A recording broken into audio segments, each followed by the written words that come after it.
Brandon Miller. We talked at the start that it seems that everyone is just saying, well, he's going to Charlotte at 2. I think it's a mistake. You think it's a little bit of a mistake. You are, like, he's in all of the mock drafts I've seen, basically he's been going 2 to 4. But looking at your big board, which people can check out your Patreon for that over there, you've got him even lower than that. So, Brandon Miller, if you don't know, he is out of, I think, my top 18 prospects, I think it is. He's the oldest player out of all of those guys. He's like a few months older than the Thompsons, but he is the oldest player out of all of those guys for me, my top 18. He's 6'9", out of Alabama. Disastrous tournament, obviously, but really good shooting numbers throughout the season. 58 true shooting, the higher usage, 20 points per 36 minutes, a steal and a block. All those numbers look pretty good. Why are you looking at him as, you know, not a player that you want to take in the top 3?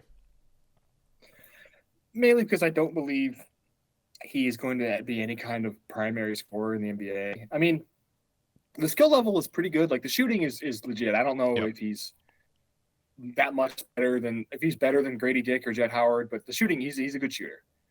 And the handling is fine for what he is. He's just not a burst guy. It's a little bit of Cam Reddish. I mean, he's better, but it's a little bit of the same way that Cam Reddish looks really smooth when he handles, but it doesn't mean he's actually like creating advantages. And then the finishing, and to his credit, got a lot better. It went from horrendous to just kind of okay over the course of the season. And he did start to figure out like the kinds of floaters he could take and where to go, like to take off for his layups, because he was trying to dunk on everybody to start the year and he got blocked. The North Carolina game, I think he was 2 for 13 in the like around the rim, and he was getting blocked by like Armando Bacot and Leaky Black, who are like possible NBA players, like, you know, not elite prospects.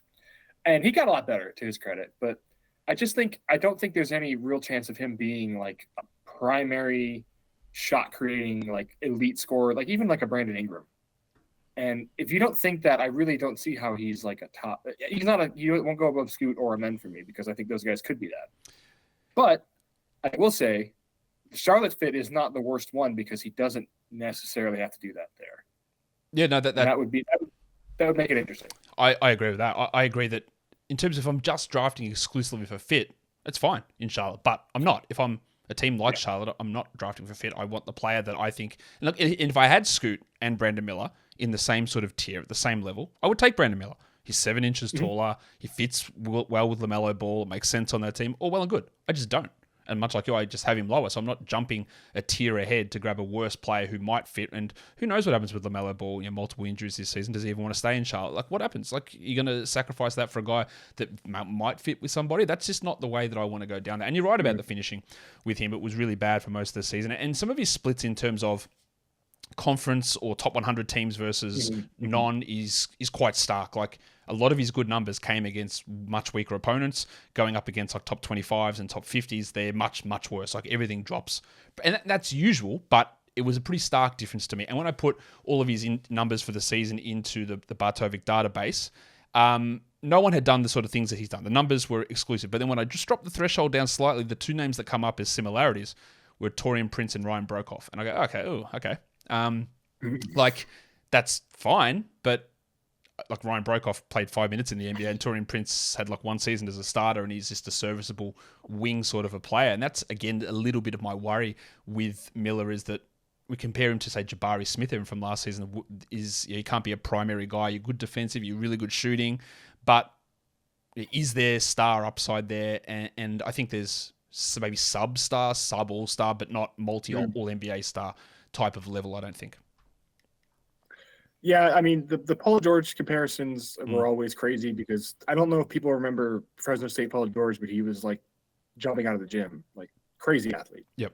And Brandon Miller's like, he runs well. Like, he's not slow. He's not like, I wouldn't even say he's unathletic. He's just not very, there's no strength to power. Like Whitmore, the entire appeal is this guy is like, if Miles Bridges was a notch closer to Zion, almost, like, really powerful athlete.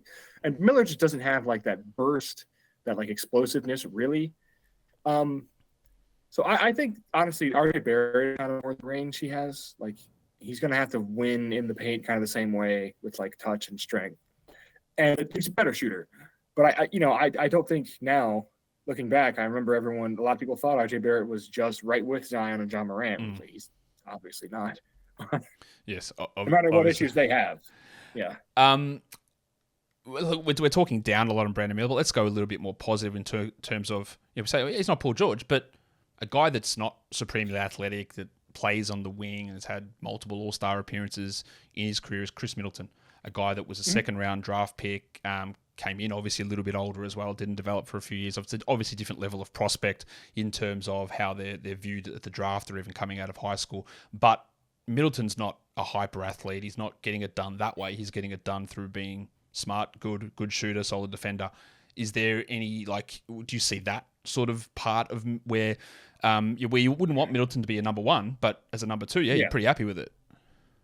I think the issue with that is that Miller's not part of this. I think maybe the NATO system, but Miller did not take mid-range shots at all. So I'd have to see it. It could happen. He could end up being again, not with the athleticism, but like the Wiggins role in Golden State, maybe. I think he's probably a starter. I feel fairly confident that he will start in the NBA long term. And that's a top 10 pick. That's a top 8 pick, really. That's what we're talking about with Hendricks. That's the difference is that Hendricks is exactly 1 year younger, which I found really interesting.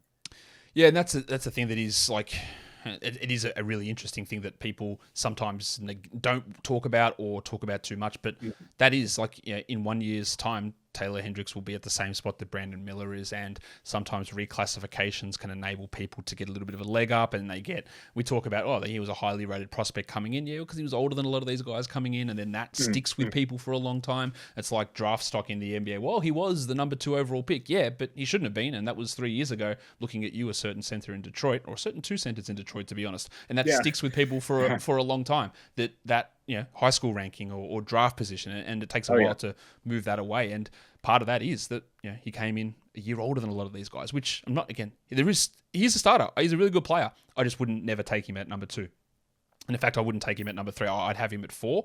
But I think it is important to discuss because everyone's really hyping this guy up, and I think part of it, Brian, and this is part of the scouting thing, is that he's on TV for a lot of people. People watch the tournament, people watch college basketball. Plays for a big SEC school, so they see him all the time. Not saying that's what Mitch Kupchak does, but maybe he does. But they see him all the time. Whereas watching Scoot or watching Amen, it's not as easy to do. It's not just in your face the way that Brandon Miller is. People go, best player college basketball. Here we go. I've seen this for 30 years. I know what college basketball players can do. Let's go from there. And I think that is something that will influence some of people's either key decision makers or just casual observers on what his prospects are. Yeah, and to these other leagues' credit, it's not that difficult to watch WNBA games or G League Ignite games, or even, OTEs on Amazon Prime. Yep. But the difference is you have to be searching for it. I feel like, and that's not a lot of people will just turn on CBS and watch the SEC. And they people who love basketball, love college basketball, try and stay up as much as they can. But there's just a difference between that and searching through. Yeah, well, you're not going Plus. You're not going to a bar and in the corner there's a Amazon Prime stream of Overtime Elite going on. It's here's the SEC game of the night and Alabama's playing, and there you go. So I saw him 5 times this year peripherally versus going to search out highlights of G League Ignite stuff, which people wouldn't do. It's just not on. It's not seeping into your consciousness the way that college basketball tends to do.